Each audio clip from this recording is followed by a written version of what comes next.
চারপাশে প্রচুর মানুষের সাথে দেখা হবে, অনেক ভিড় ঠেলে এগোতে হবে, অনেক রকম কথা কানে আসবে। শুধু আপনাকে যেটা করতে হবে সেটা হলো ইগনোর। জীবনে কিছু মানুষ আবর্জনা ছড়াতে আসবে, তাদেরকে আগাছার মতো উপড়ে ফেলে দিতে হবে। লাইফ আপনার, বাউন্ডারিও আপনাকেই সেট করতে হবে।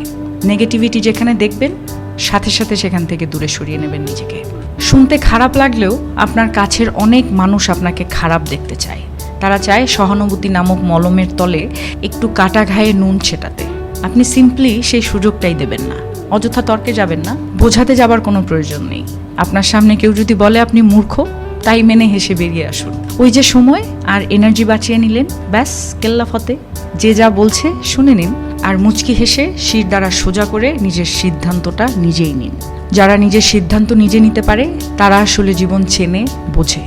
আপনাকে নিয়ে যখন বাকিরা সমালোচনা করতে ব্যস্ত থাকবে, আপনি ঠিক সেই সময়ে গাছ লাগান, ঘুরে আসুন, রং তুলি নিয়ে মনের